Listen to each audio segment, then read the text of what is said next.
BeastNet is brought to you by James Safety Services in partnership with OCR Buddy and OCR Strong. Here we discuss all things OCR and fitness related. Welcome to BeastNet. Hey everybody, it's BeastNet here, and you got Pretty Mike. I think I totally just got all that. Don will fix it in editing. Hey everybody, welcome to BeastNet. You here with the God damn it, I need another drink. So you got me all flustered because I'm the one that picked up. Well, but I've done so many podcasts with you, and they've all been different ones. Which one are we on this time? This is BeastNet. So yes, yeah. Okay. All right. Hey everybody, welcome to BeastNet. I'm Pretty Mike, obviously, and today with me I've got a really good friend of mine, Bree, from a Bari couple and a couple other shows. I mean, Bree, I've actually been in like 5 different podcasts together. We've been on a lot of podcasts together.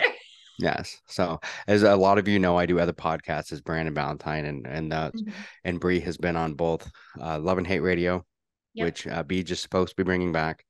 Nice. And then she's also been on, she's actually one of only 2 people that have ever been guests on Down the Rabbit Hole. So because I invited myself. You did, but I mean, it was so much fun. We had such a blast. And then I've been on your podcast. Yep.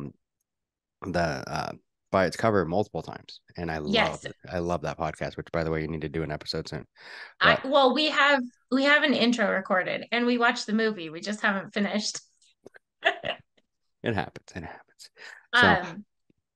But the other thing that we did together was during the pandemic we did some questionable content. Yes. Which was a combined joint effort between Renerdish and By Its Cover Pod.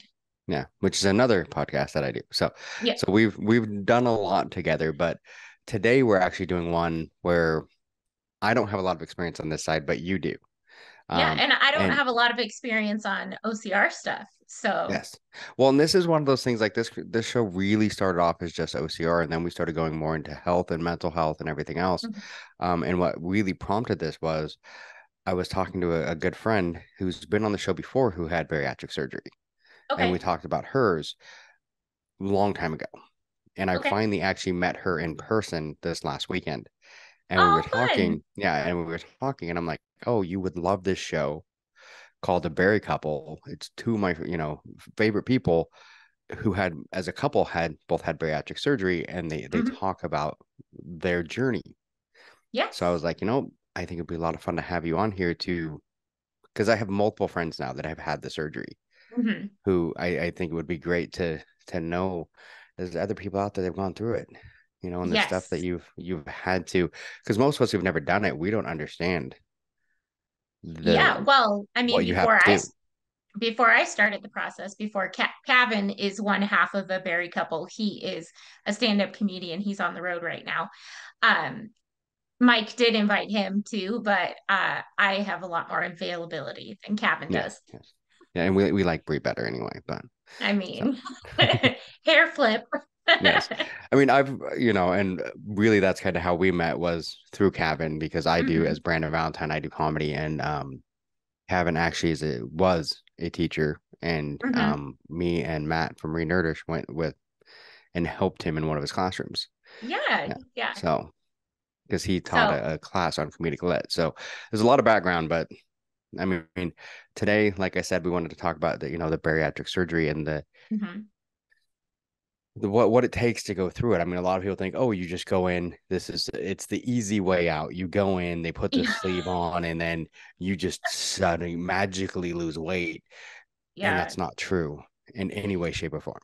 Yeah, and I was completely guilty of that too. The one that was most common for me growing up, which I'm just a smidge younger than you are, was lap band. There's a lot of talk about lap band surgery. Which is still, I mean, that's still a thing, but it wasn't one that Kevin and I chose to do. It's something that can be, from what I understand, easily reversed. Mine can be reversed. I got the Roux-en-Y, which essentially I'll get into that later. And then Hmm. Kevin got the gastric sleeve, which cannot be reversed because they literally sliced out like 3/4 of his stomach and just removed it completely from his body. So that cannot be reversed. Um, so essentially what got us started, we have I have always been overweight. Like I have yo-yo dieted, I've struggled my whole life being overweight. I never really enjoyed exercising because when you're carrying around extra pounds, it's not fun.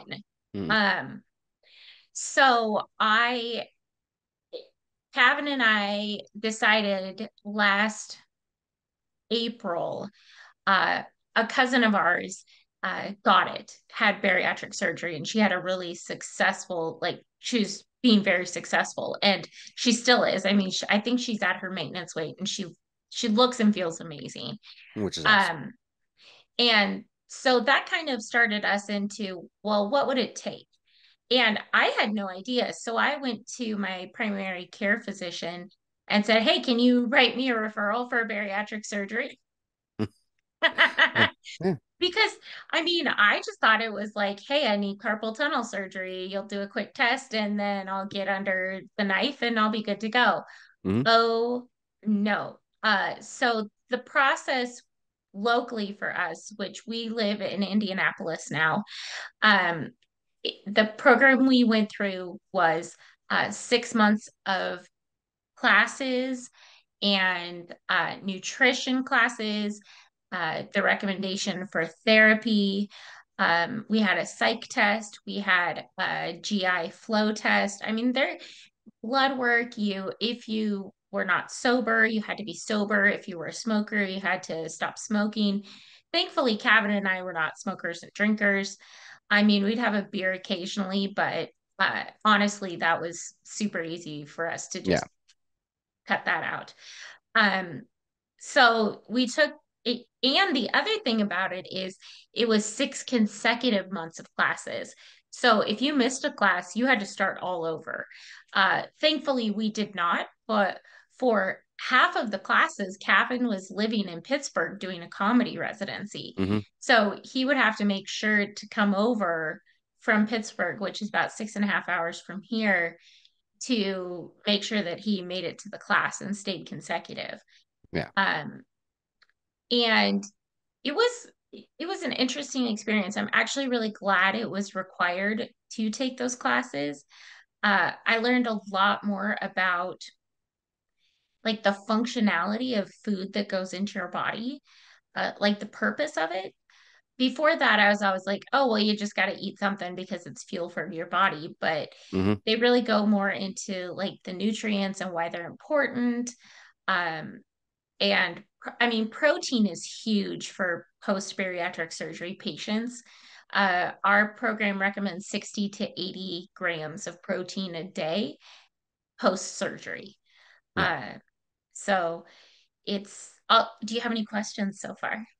I mean, not really. I mean, you're really kind of breaking it down. I mean, like I said, it was one of those things that, like you said, I mean, I always thought it was just like you go to your doctor, say, hey, I'm having problems losing weight, fix it. Yeah. Yeah. And I never understood until I talked to, like I said, I've had a few people I've talked to in the past that have done it and have Hmm. told me about it. And then, yours and Kevin's journey where it was you had to go through all these classes Hmm. first and these psych evals and everything else. And you're like, wow, I never knew because there's so many things that could. It's not so simple that you cut it out and then suddenly you lose the weight and you're good. Right. And I think that has been one of the best things to focus on for us in is the fact that bariatric surgery is a tool. It's Hmm. not a cure-all. So if I truly just wanted to get rid of the weight with a surgery, it could have just done lipo, you know. Um, but we chose to go, well, first of all, insurance covered it, which was huge. Yeah, that is huge. uh, which if you are going down this road and you're thinking about getting bariatric surgery and you get into a program, have them check your insurance before you put all that time and effort into it. Because my insurance, when I started the process, said that they do approve bariatric surgery, but then I talked to the insurance person that, or the person that bills insurance through our program, and she's like, they may say that, but they never approve it. So I actually had the time and the chance to switch to an insurance that would cover our surgeries. Um, and that's one of the things we have, a group Facebook page for our community, our bariatric community in the area. And that's one of the things I see on there all the time. Insurance denied this, insurance refused that. Do you think my insurance will, or how long is insurance going to take? So do yourself a favor and do that research first. Your doctor's office should be, or whomever you're going through this program for, if you want insurance to cover it, have that conversation at the start. Yeah, which makes sense. I'm pretty sure it's probably not that cheap. No, No, although I never saw the bill because it all got covered. yeah. Um, but and then there's some people that choose to go to different countries to get the surgery done. I'm not sure if they have to go through programs for that. I know that like Mexico is pretty popular, and then Turkey also. I've seen a lot of people go to Turkey to get the surgery done. Hmm. Um, Interesting. which I was like, oh, I would never have thought that. Although I do know that Turkey is a good place to go for hair transplants too. Hmm. Um, You sent a cabin so there? no, I think Kevin's accepted Sorry, his I hair couldn't help follicle it. situation. Couldn't help it. We did we did see a picture of us the other day when we first started dating, and he had a ton of hair, and he's like, I miss my hair. I'm like, I'm sorry, honey. Yeah, it's gone. It's gone. Yeah. But and yeah, I mean, I couldn't imagine going to another country to do it because, like you said, the program, and from everyone I've talked to, it is the mental side. I can't remember what Hmm. year. I think my friend was telling me that I think it's like year 4 or something where a lot of people start having major issues, Yeah. like mentally and Hmm. everything like that. And it is a tough thing to do. I mean, it's one of those things. I mean, I've done the yo-yo diet. I mean, I lost a Hmm. bunch, then I'll get injured and I'll come back up a little bit. Right now I'm bigger than I want to be, but I'm not where I was, Yeah. thankfully. In fact, today I got a new indoor bike trainer showed up today. That's what I was putting Nice. together right before we started this. So, because my goal is to do the Galveston Ironman in Okay. April. So Okay. I need to get the time in the seat. So there's Yeah. not a lot of great places right by my house to ride the bike, but when I get home and it's dark, I can just hop on the Hmm. trainer and go to town. So, Yeah. and that's another thing. Um, Do they have is exercise a big part of it? so Or is it because I know my one friend I talked to, her biggest issue she had was because she couldn't eat enough to have the energy to exercise. yeah. So it's and I actually admitted this to my nutritionist. I did not exercise the 6 months that we did the base program. Hmm. Um, and I really didn't eat all that well either. I learned a lot and I was going to therapy. So I was working a lot on my connections, my mental connections with Hmm. food and the relationship I had with it, which honestly, I don't think if I would not have done that, I would not be successful now because I was able to work through a lot of things that I didn't even recognize were food related issues. So that was huge for me and Kevin as well. Uh, and it's something that I've actually spoken on our community panel twice since I had my surgery. And a lot that I focus on is therapy, is Hmm. getting yourself in the right mental state. Because like I said, this is a tool. It's not an instant gratification, like you're out of surgery and you've lost 150 pounds. It's it's a process. I at my highest I was 295. For surgery, I was 268, and I weighed in today. My surgery is February 8th. I weighed in today at 169. So I'm almost 100 pounds since surgery. Um, and to look back on that and realize that just blows my mind. Um, it's, but that being said, I didn't start really walking, exercising until July of this year. And it happened because I went to Chicago for the first time, Hmm. and I ended up walking like 11 miles in 2 days, uh, just because, I wanted to go places. And um, I thought to myself, well, if I can pull that off, why am I not walking when I'm home? And so I started when I got home. I have this beautiful trail just right by my house. It's easy to get to, um, safe and well traveled. And um, I started with 2 miles, and now I usually do about four. I started jogging a little bit. It's good. But it definitely, you think that because you're walking that you're using all your muscles, but whoa, it takes different ones for sure. It does. It does. But I mean, really, I mean, when I lost the weight, over COVID, that's how I started. I had time. I'd go across the street from where my house and Uh-huh. walk on the trail. And then after a while, and then I started jogging and then it turned into Mhm. running. And I mean, it's good exercise. It's tough on the knees Yeah, sometimes, but you know, yeah. it's good to get out there and get the breathing and everything else. But I like the way that you call it a tool and not, an Mhm. end all. I think that's one thing in our society that we see a lot where people they want that end all, like that cure all, like, oh, I have this surgery and then I can go back to sitting on the couch and eat potato chips and play video games and I'm suddenly going to become skinny. And it's like, no, there's so much more. I mean, Yeah. it's one piece of the puzzle. Yes. And so one of the major things that can happen with the surgery that I got, which is the Roux-en-Y, Hmm. or people often refer to it just simply as the gastric bypass. It takes a section of your stomach and reroutes it to like your small intestine, and everything still stays in there. Um, and I am more likely to get what's called dumping syndrome, which is if I eat something that doesn't agree with my tiny tummy, that it either comes up or it goes out real quick.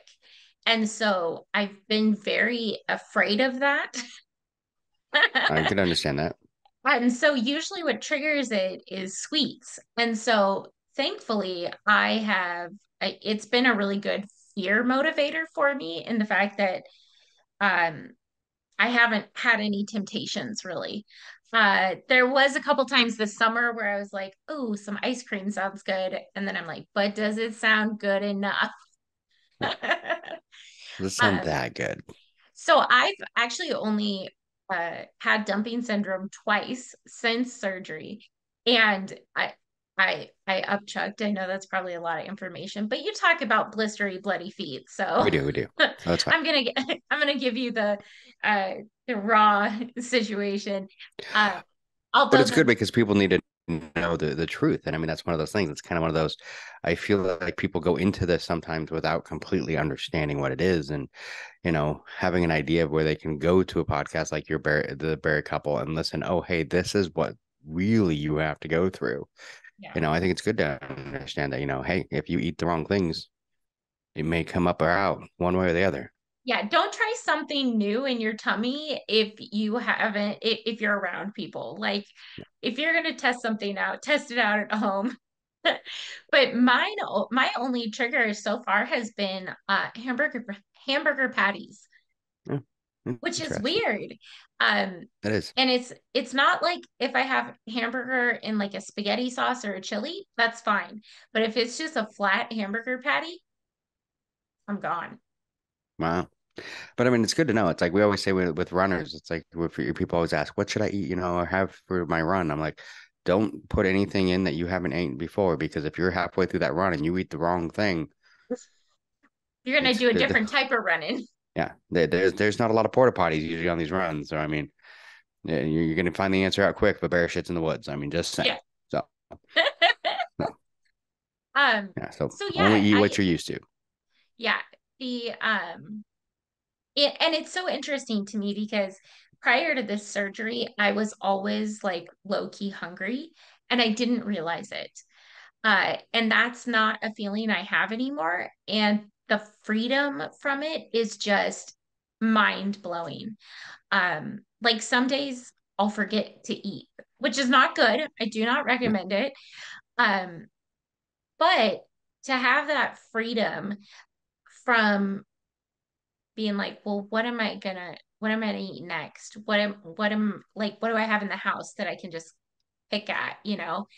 Um, it's been so amazing. Like Kevin and I have went to Gen Con, which is a massive board game Mhm. convention here in Indy, and we didn't have to worry about like what are we going to go eat?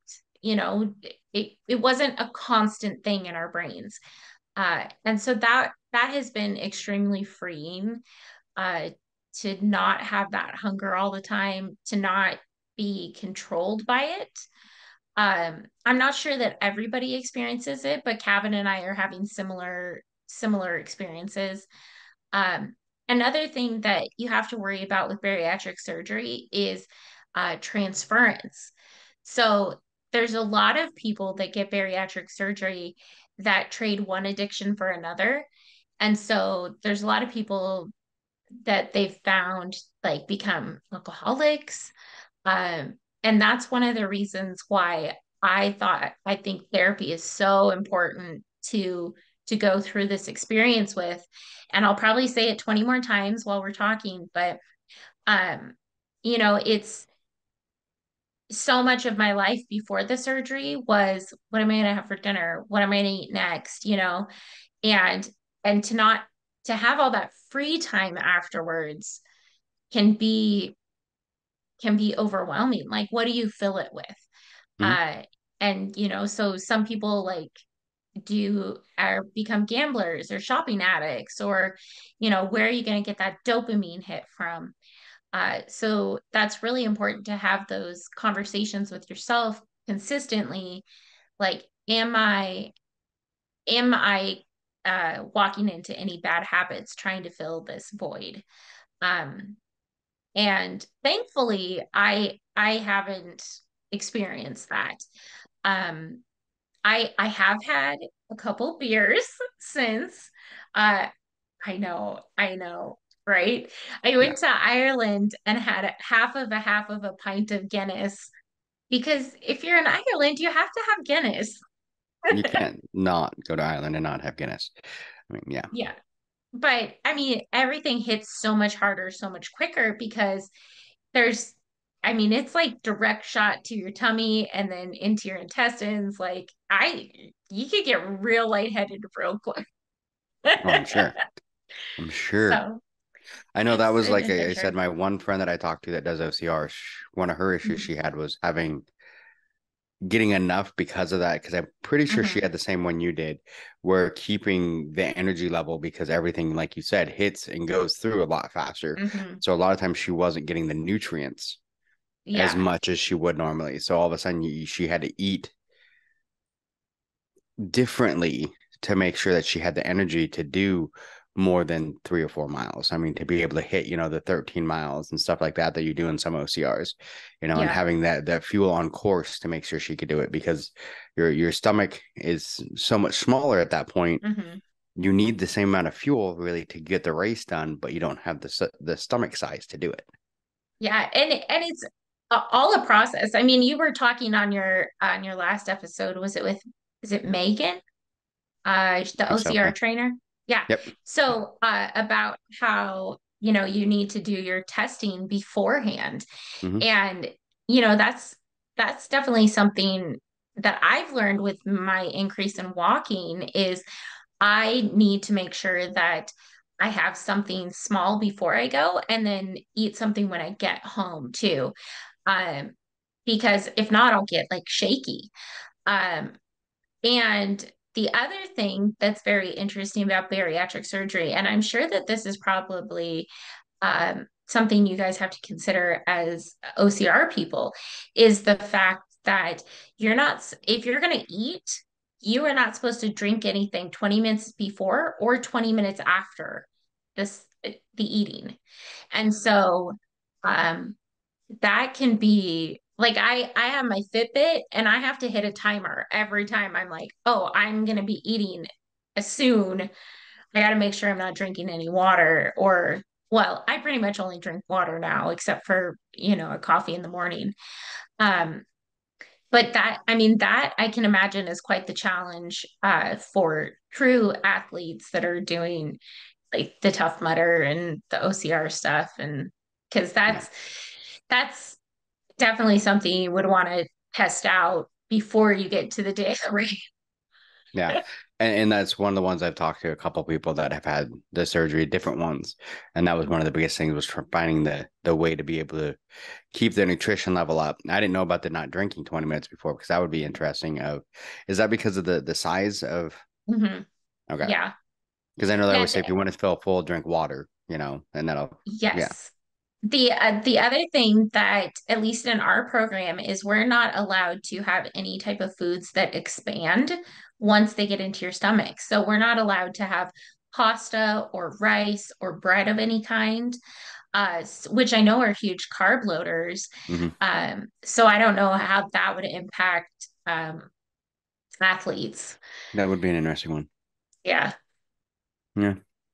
I mean, I guess you could just take a spoon of peanut butter. It's yeah. But even that has a lot of sugar in it, and so you got to test that out because you might have to go to the Yeah. bathroom. I could imagine. Yeah, that was me. Because actually, when I run, usually if I do a longer one, one of my snacks that I put is peanut butter and honey sandwiches. Ooh, Yeah, you because I can't want the have honey. those anymore.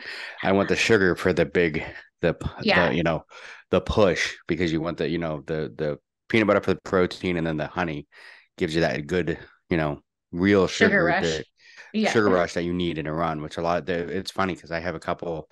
You mentioned Megan. Mhm. When Megan does ultras, we've talked about this. She takes what is it? I think Snickers and Coke Holy moly. Yeah, because if you had bariatric surgery, you yeah, wouldn't be able to do that no, because you can't have anything carbonated either. yeah, yeah. She likes the like Snickers and Coke because when you're doing before an event, you don't want to eat anything with a lot of sugar, but during an event, you want that quick sugar that you're going to get from the Mhm. yeah. Her other one is pizza when she's doing long events. I heard that. Yeah, I heard that on that episode. And I Yeah, was I like, was like, I mean, can't have that either. yeah, it's like I wouldn't have thought. It's like those things that you wouldn't think of. You think of all these like Yeah. healthy foods, but I've learned from a lot of ultra runners. They're like, oh yeah, I eat healthy until I'm in the race, Hmm. and you're like, oh, but then it makes sense because it's food that you would need to be able to burn quick and fast. But then the Yeah. problem, like you would have, like you said, is there's a lot of those you can't have because of, The and bariatric surgery. that's where it becomes interesting for athletes. Like I said, I know a couple athletes that have had it, and Hmm. it's one of those, like I said, I think people think of it as a quick, oh, it's a quick fix, and then I'll be great, and I can go right back to where I was No.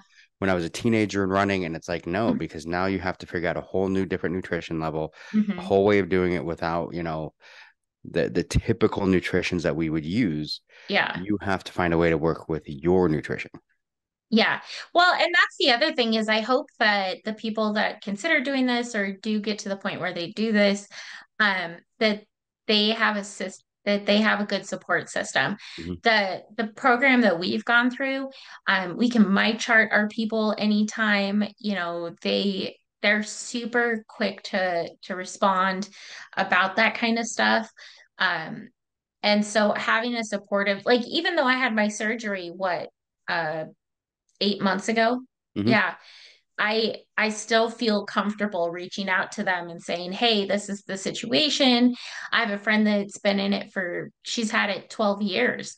And she's able to still reach out to her doctor. "Hey, I had this situation. Can you tell me like how I should proceed?" So if you have a true uh, program and not just a surgery, then I think that support network is huge, because your body changes. I mean, my eventually my stomach will get probably big enough to hold a cup of food at a time. Right now, it's still about a quarter of a cup to half a cup at a time. Um, and which I challenge anybody that's listening or watching this to go and measure out a quarter cup of water or soup or something, and then eat that and realize that bariatric patients for the first six 6 to 9 months, that's all that can fit in our tummies at any given time. Mm-hmm. Which is one of the reasons why we're able to lose weight, what they consider rapidly. Um, but at the same time, that's really what helped me realize that food is just a nutrition source, Mm-hmm. because everything that goes in my mouth has to count towards keeping my body moving. Especially because I uh, am a female, or anybody that has female parts, like we have to deal with menstruation. That's something that I have to take different vitamins than Kevin does to make sure that I don't become anemic. Also, the Roux-en-Y surgery is is more likely to have malnutrition because of how things are absorbed into the system. Mm-hmm. So I have to be more careful with my vitamin intake. I'll always be on bariatric vitamins for the rest of my life. So will Kevin, but I will be more likely to uh, get have malnutrition, malabsorption issues than he will. Um, so yeah, I have to take extra things because of when when the lovely lady time period happens. Yeah. Yeah. Once again, you talked about bloody feet. I can talk about Well, I periods. mean, it's a medical thing, and I mean, it's something that's going to come up in that. I mean, and it is something that is, I mean, biologically going to happen to people who are, who Yeah, have those parts. I yeah, mean, it's going to happen that way. yeah. So it's things, and I'm still learning. It's still trying to figure things out. Um, Plateauing is definitely a thing, just like any weight loss. Um, and I'm sure you've had it before too. Mhm. You've just been hitting that go down, and then all of a sudden it's like, well, fuck you for 3 weeks. I'm not moving. That scale's Yeah. not moving. But one of the major things that we focus on is non-scale victories. And I'm sure that that's huge for you guys too when you're training, Hmm. um, and all that. It's the feel of your clothes. It's that first time I got on an airplane and I didn't need a seatbelt extender. It's going to Gen Con and not feeling like I'm the most massive person in there and that I can navigate between booths. Hmm. The freedom that I have uh, because of this process and the work that I've done and will continue to do. I'm not done yet. I am not at my maintenance phase. Um, it's it's been an amazing journey, and I don't regret a single bit of it. Which is good. And Yeah. that's one of the things, like I do love how you talk about how the non-scale victories. I think too many of us focus so hard on the scale Mhm. that we miss some of the others. And I've had it like when I was on my journey and I, just running and everything, losing weight, I hit a point, it was about 240 because I Mhm. started about 310. And when I hit about 240, all of a sudden nothing. And it was like a month and a half. I was just Mhm. sitting at 240 and I'm like losing my Bullshit. mind. Yeah. And I'm like, this is stupid. What the hell? I'm still working hard. I'm doing all this. But then I'm looking at my times on my runs. They're getting better, Mhm. and my pants are fitting different. And I'm like, okay, okay. I'm not losing the weight, but my Mhm. body is adjusting in different ways. I'm gaining Yep. muscle, which muscle weighs more than weight. So it's kind of, it was evening out. And then all of a sudden it was like one day it was like I went from 240 to like 210 in Yep. like a week. And it was like, Yeah. what the, because all of a sudden my body caught up and I'm like, holy crap. But it was one of those that people forget that our bodies, we may not be losing weight because we're gaining muscle or we're doing Muscle. this in other places and things are Mhm. happening and you get so stuck on that scale, Mhm. Yeah. and I mean, like right now, I'm about 240 now Uh, because, after, I gained some weight, because I kind of had to quit for a few months because of my Ironman issue last yeah. year when I wrecked, or fell over or whatever you want to call it. Well, and you've also had like major life changes Yeah. happening Yeah. I too. moved to Texas, all that. but I'm a different 240 than I was, Mm-hmm. back then. Because when I was 240 before, I mean, I couldn't move, I couldn't do. Now I'm kind of a different 240. I'm 240, but Mm-hmm. I'm lot more muscular. I can do a lot more at this 240. But I mean, I want to get back down to about 210. I'll get there. Yeah. So, Yeah. and that's why I got the bike trainer and all that, so I can start focusing on, what I need to do again. Now that I'm settled in Texas and everything's Yeah. going, good, which I love it here so far, except for today. It's like 50 degrees, which is just stupid. But Yeah, I have the weather here has been up and down a lot mm, lately. Like one day, like 2 days ago, it was 80 degrees, and then last night it got down to like 32. And I'm like, oh, better close the bedroom window. yeah. Yeah. Yesterday it was literally 85. Me and a friend were doing a workout. It was 85. And then woke up this morning and it was 50. Yeah. Um, you're like, what the fudge? This isn't what I moved for. It says, yeah, exactly. I think that's exactly what I post. I'm like, this is not why I moved to Texas. Uh, but it's one of those things, like I was saying, that's one of the reasons I got the indoor trainer, so I could hook the Yep. bike up to that, and I could just sit there and get the mileage and get the time in the Hmm. seat to get used to riding the bike for later stuff. And that's kind of, I think, with the bariatric surgery, everything else, and like even our thing that we do, you find Hmm. ways to make it work, you Yeah. know, and it's always an adjustment. There's always something, Yes. you're like, okay, this is working, and then all of a sudden it doesn't anymore for some reason, Hmm. so there's always that adjustment phase and everything else. So how much have you had a lot of that, or has it just kind of been? So I have continued on in therapy with my therapist, and I That's good. absolutely love her. And one of the things that I do frequently, and I say this all the time, is check in with myself. Is this still working? Is there a better way to do this? It's also really important to figure out how to celebrate without food. Because that is a huge, I mean, my upbringing was always, oh my God, you got a great grade on your report card. Let's go out to dinner. Yep. Not that that's no judgment on my family at all. It's just the way I was raised. Hmm. And so celebration to us, or um it was it was food related. And Hmm. so we had to come up with new ways to make sure that we were celebrating our successes along the way. So when we first started the program, we actually created a list of rewards for him, and then for me, and then for us as a couple. And so what's so my first one was I got a double helix piercing in my ear, and he got a custom woodworked dungeon master screen for D&D. So I saw that. That was I'm gorgeous, by the way.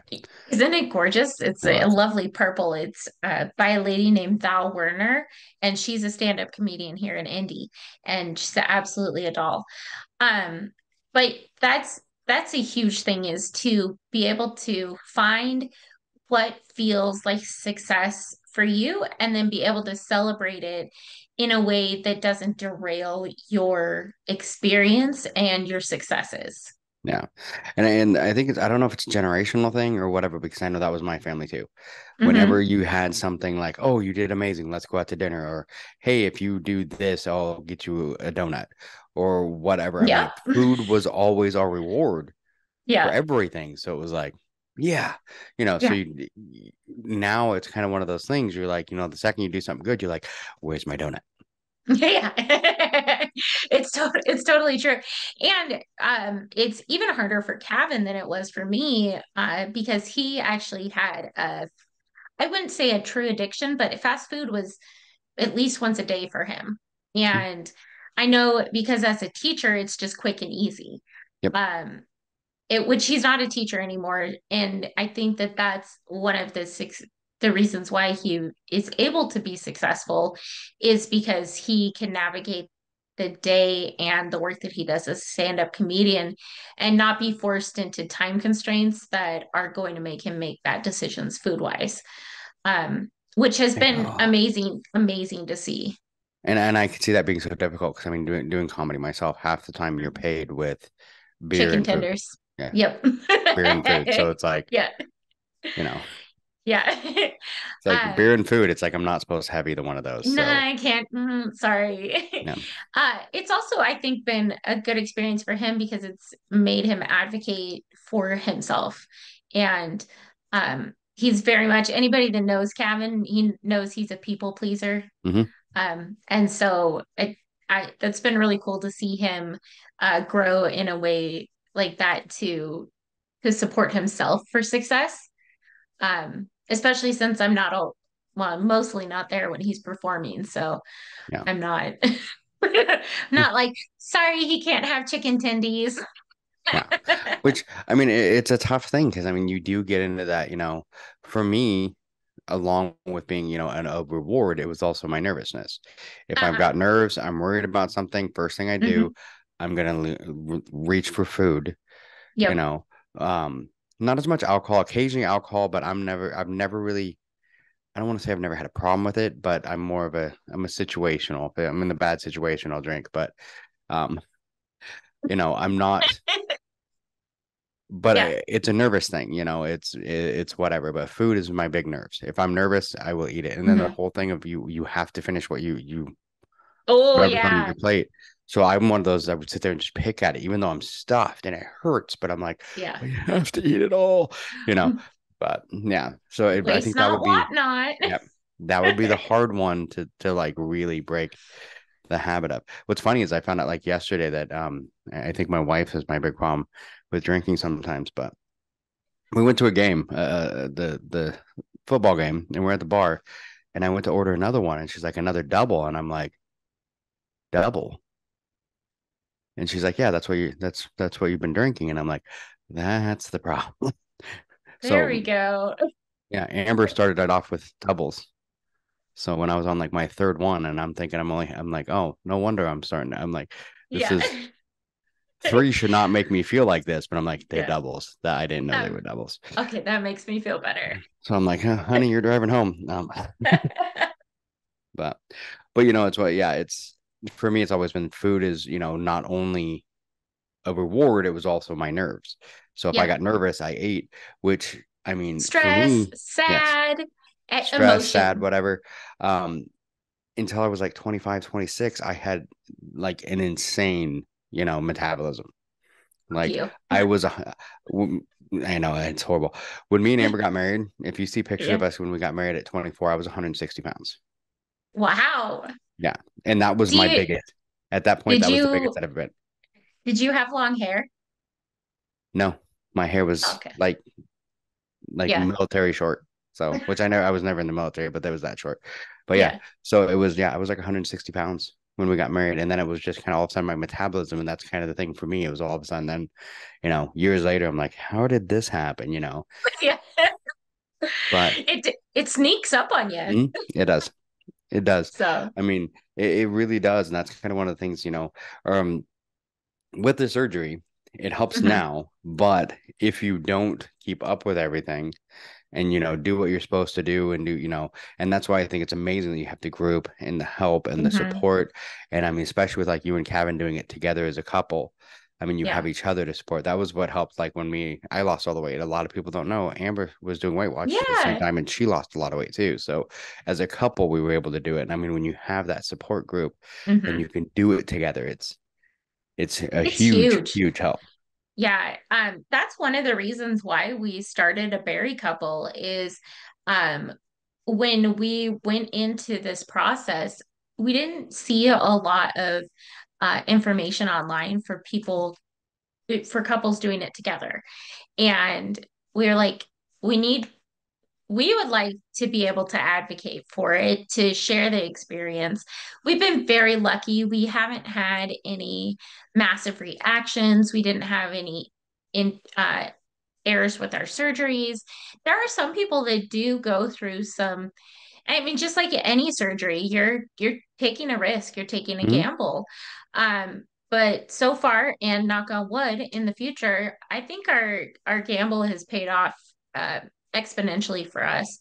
Uh, but I know that at one point I looked at Kevin and I said, I'm doing this. I'm getting this surgery. You don't have to. I'm not going to make you. This is your choice in your body. Mm-hmm. But I'm doing this. And he's like, I'm doing it too. Yeah.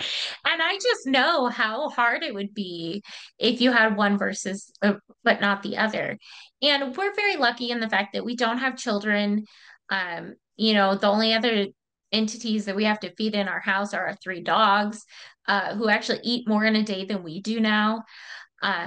So us having this journey together has made it so nice. And, my family, although they were worried about me going and having a surgery, because like I said, you never know when Yeah. you're under You never know. anesthesia. Um, they've been super supportive. When I went to Ireland and Scotland with my mom and my auntie, they were very much like, are you okay? What kind of food can you have? Like, how are we gonna, like, do we need to navigate this? And like my mom and I would split food a lot. And when I was done, and they were totally just fine with that. So even though they live in Washington, they've been very supportive. Um, and that's huge too. It is. And I think a big success, or a big thing that we haven't had to deal with, that a lot of other people our age or in this situation are, we don't have to feed kids. Yeah. We just have to And worry about ourselves. it sounds weird, but it's true. I mean, that's one of the things I can remember as a teenager. I used to get so annoyed with my Mhm. parents because they would go on diets and all of a sudden there's nothing to eat in the house. And I'm like, what Mhm. the hell? And they're like, well, we're on a diet. And I'm like, I'm 120 pounds, people.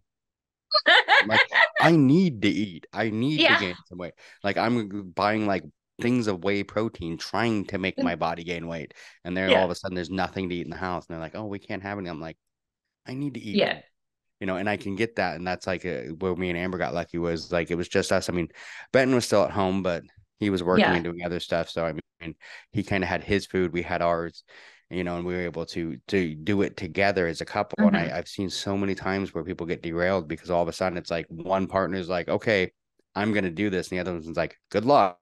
Yeah. And then orders And a pizza. mhm, yeah. And then all of a sudden they're over there eating their salad or whatever, eating right. And they're, like, Yeah, so they got a pizza or you get that all the time too. Oh, I'm gonna get a salad from McDonald's, and it's like you might as well just get the Big Mac. yeah. I mean, it's So, probably gonna be just as much as good for you. yeah. Yeah.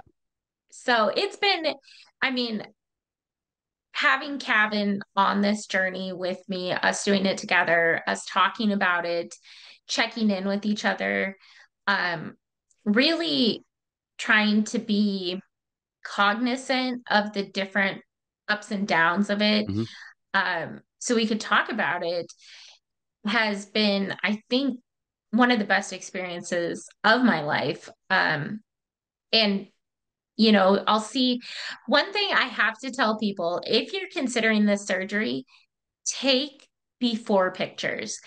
because we didn't take them at the start of the program. We took our first before pictures on December 22nd, 2022, and Kevin's surgery was on the 28th of December. Mine was on February 8th of 2023. So just 2 months Yeah. difference. And let me tell you, getting to see the side by sides, we try to take them every month or so. Um, on days when or weeks that you plateau, seeing those before versus current progress photos, just it keeps your spirits so high. And is it really is a great way to remind yourself of all that you've been through. And it's not just a calorie reduction thing. It's not. It's a whole mental change. And I mean, as douchey as that sounds, it is like a whole body, whole mind experience. Hmm. And there are people that I've seen that have to go in for revisions because they've gained it all back. And I hope to never get to that point. And I think one of the ways that one of the things that I'm doing now, that we're doing now in hopes to not revert, is chronicling this journey through a Bari couple, to hold ourselves accountable and to share the ups and downs, because it's not all sunshines and roses. And I mean, loose skin, baby. That's, Yeah. I mean, I poked my belly the other day. I was like, it looks like a water puddle because it's just like ripples. Yeah, but I mean, I mean, and I agree with the taking pictures. That was one of the things when I was losing the weight because I mean, even for in I'm not sure if the episode it should air before this one, but there's an episode that I did with another person where we were talking about the whole idea of body dysmorphia, you Oh know, yeah. and when it comes to I hate to say it this way, but when it comes to men, for whatever reason, a lot of people don't think we get it, and Oh we yeah. get it big time. For Hmm. me, like even when I was losing the weight, I told people all the time, it's not working. I'm just, I'm running, nothing's happening. And then all of a sudden, it's like, Amber's like holding a picture of me up against like another picture of me going, look at these, and it's like, oh, wow, and you don't see it till all of a sudden you see the pictures next to each other because you get that whole Hmm. idea of body dysmorphia. You're looking in the mirror and I'm still seeing that 310 pound, like, Hmm. blob of that, Yep. that I was. And I'm not seeing, even when I was all the way down at 180, I'm still in the mirror. I'm still seeing that Hmm. 310 pound, just Yep. me, that out of weight, can't breathe, everything else. And I'm like, it's just not working. But then Yeah. all of a sudden I put the two together and I'm like, oh, wait, never mind. Yeah. Well, and even if you aren't in a phase where you want to lose weight, but you want to build muscle or you're training Hmm. for something, I still recommend taking pictures because your body is going to change and you're going to go through, I assume, you're going to go through a phase where you feel like you're not making any gains. And I guarantee you will be able to see a difference. Hmm. Just just for your own posterity, just take that before picture, take that Yeah. starting picture because you won't regret it. Yeah. You won't. I have a I friend mean, who, you'll regret feeling that, like taking that yes, picture that day because you're like, God damn it. but you're not going to regret it later. I have a friend who works out a lot and Mhm. she showed pictures of herself at the same weight, Uh-huh. but like 6 months apart. And you're Mhm. looking at it going, there's no way that's the same weight. And she's like, no, this is the same weight because she looks so much smaller in the other one, but it's muscle, Yeah. and it's like same weight, just like we said, muscle weighs more than fat. So a lot of times when Yep. you're really, if you're lifting and doing a strength workout and stuff like that, a lot of times you won't lose weight, but you will lose size. Yeah. And so Yeah. you'll see that in a picture where you want it on I mean, like we said, the scale, it doesn't tell the whole story. And a lot of times the Exactly. scale lies. The scale lies a Yes. lot. Yeah. Um, so you can also do measurements. Hmm. We took some, I think, when I first had my surgery, but it's not something we keep up on. Uh, but I still have those original measurements. So all that's Yeah. going to happen is I'm just going to keep losing inches. Yeah. So that's definitely something too. Like if you need that more constant motivation, then, a picture or definitely the scale. Um, that's another tool that you can use. Um, but I highly recommend reaching out to us if you have any questions Hmm. about bariatric surgery. We're not experts. We'll just tell you about our experience. Yeah. It's something I do not regret. I can't imagine ever regretting. Because honestly, I thought I was just going to be hovering around 300 pounds for the rest of my life. And, I was pre-diabetic, had high cholesterol. I was on metformin. I was on cholesterol meds. And um, I have a thyroid. I have hypothyroidism. That won't go anywhere. Like that's going to always be there. But I'm no longer on my diabetic meds. I'm no longer on my cholesterol meds. And I've almost halved my thyroid meds. So it's it's not only the outside but the inside that's that's better and healthier. And I mean, that's it too. I mean, and it's the inside, it's the outside, it's the mental too, which a lot Mm-hmm. of those things people don't think about how much you just feel better. When all Yep. of a sudden I went from, 310, and even when I hit like 250 and, started dropping Mm-hmm. more and more, the more I dropped, the more I felt like walking upstairs, I wasn't like out of breath Yep. within like before I hit the next flight. I could go up, multiple Yeah. flights. And at that time I was a safety, guy for Yeah. construction, and I'd go to a construction site and they're like, okay, let's go walk this building. And I'm like, where's the elevator? They're like, we haven't built that yet. And I'm like, son of, you know, as I'm going up 5, 10 flights of stairs, like, hold on, Yeah. because the safety guy's about to need CPR. So He only weighs this way so he can test out your CPR yeah, skills. yeah. So, and that, I mean, that was, but then all of a sudden, once I lost the weight, it's like, okay, let's go. Okay, cool, let's go for it. And some of them where I'm not even like, oh, the elevator's over there. That's fine. I'll walk, you know. Yeah.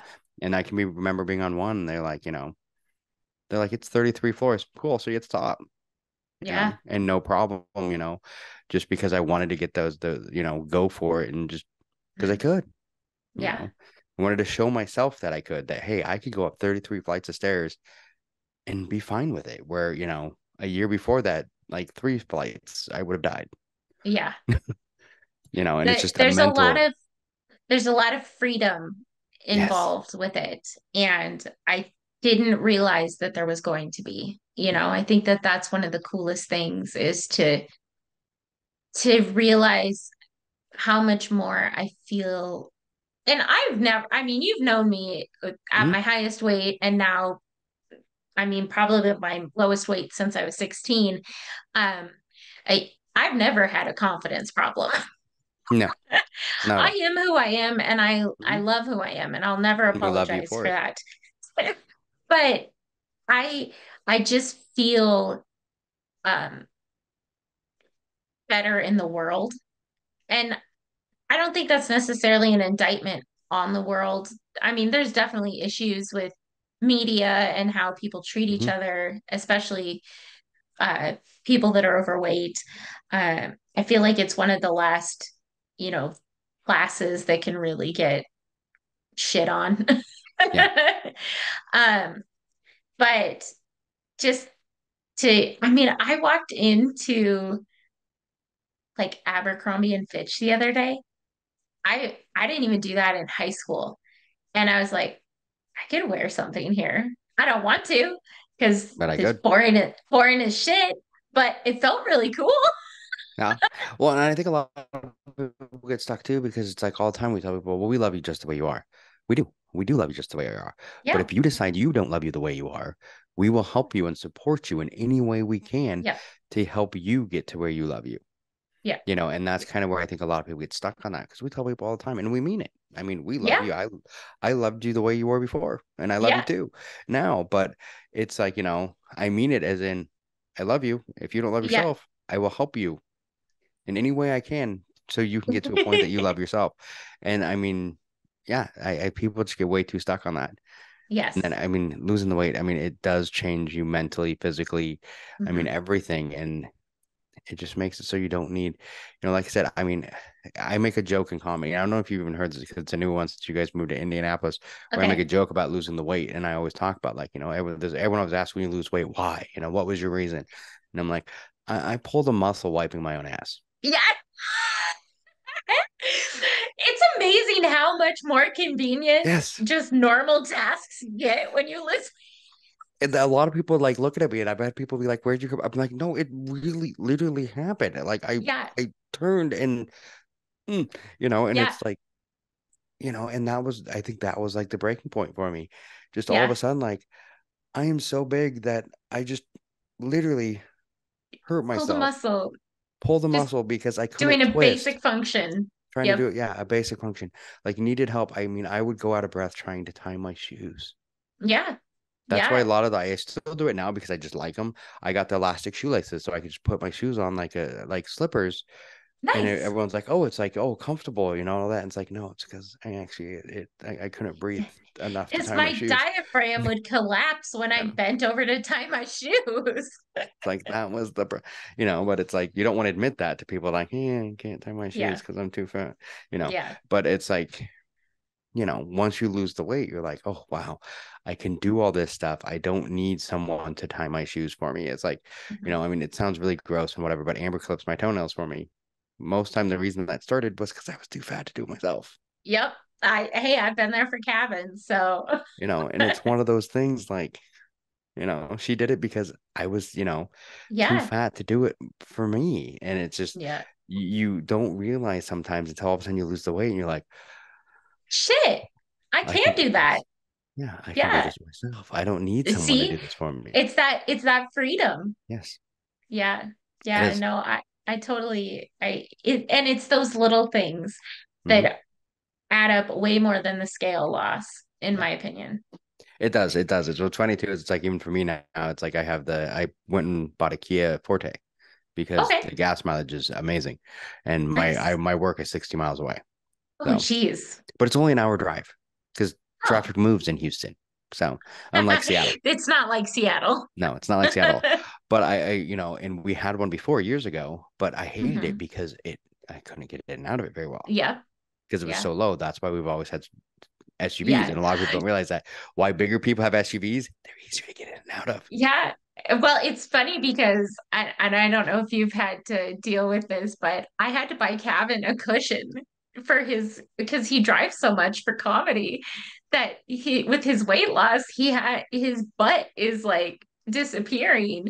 Yeah. And so it was really hurting his tailbone. So I bought him a nice like fluffy cushion pillow to sit on while Mhm. he's driving. Yeah. No, I haven't had to do that one yet. Yeah. But like I said, we've always had SUVs and stuff like that because it was easy to get in and out of because when you're Mm. bigger, you slide in and out. When Yep. you get a smaller car like the Forte, you Mhm. have to go down. Yep. And a lot of And then times you have going to get down, yeah, up. and then you have to get up, and it's like, yeah, it's amazing though once you lose the weight, how better you feel on a lot of Mhm. things. I mean, if there's anybody out Things there that that's you didn't even realize no, were that they you just got were. used to. Yep. You just thought it was Yeah. normal. Yeah. Yeah. It's like, oh, everyone has to do this. This is normal. And then all of a sudden you lose the weight, and you're like, oh, Oh, this wasn't normal. This was yeah. just because I was bigger. Yeah. Which I mean, people have issues with, and it's one of those things. If you're someone listening to this and you're having nothing against anybody who is a bigger person. There just are some I people that are know. bigger and they're That'd happy be that way. If you're happy hip. with yourself, be that way.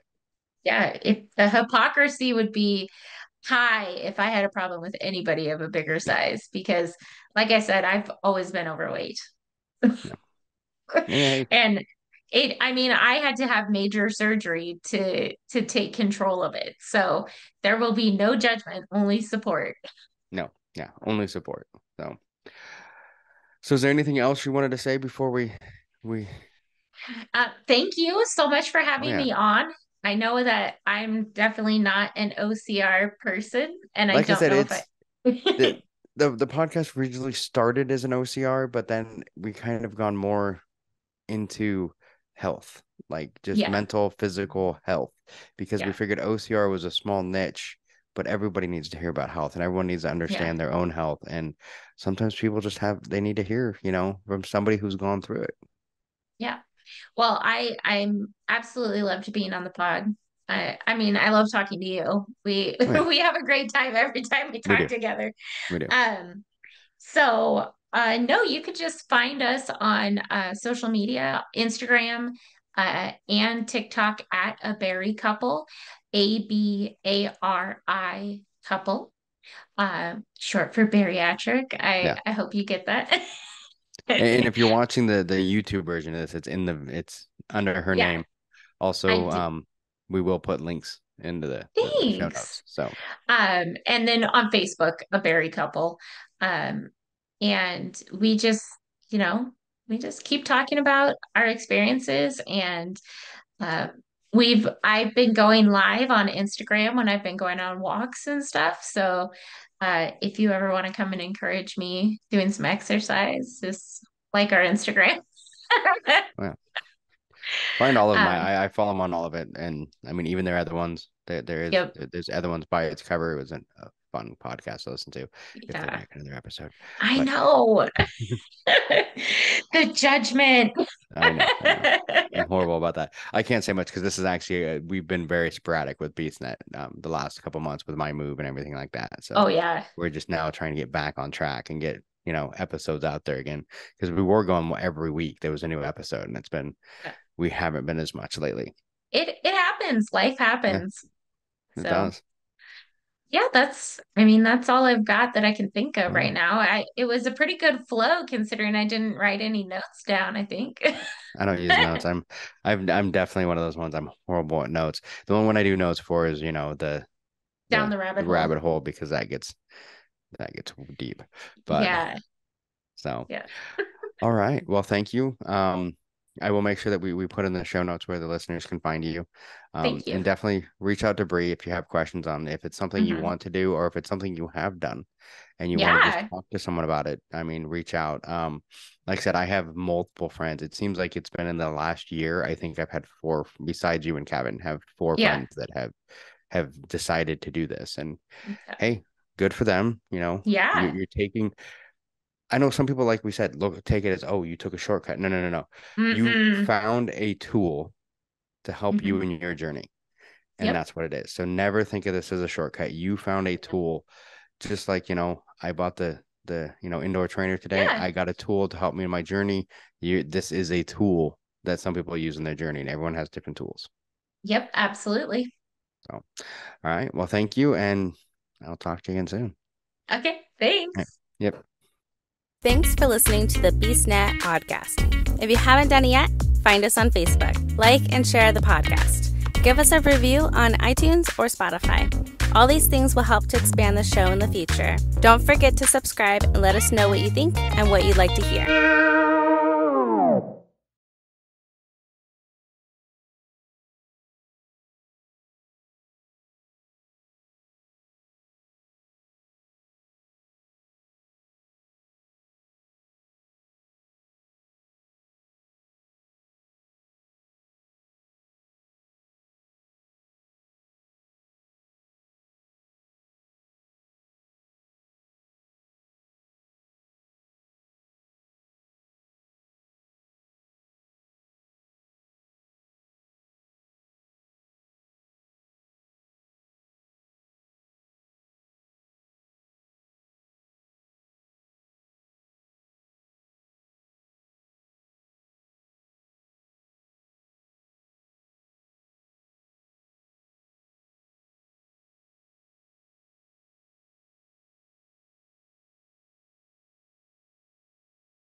Thanks for listening to the BeastNet podcast. If you haven't done it yet, find us on Facebook, like and share the podcast. Give us a review on iTunes or Spotify.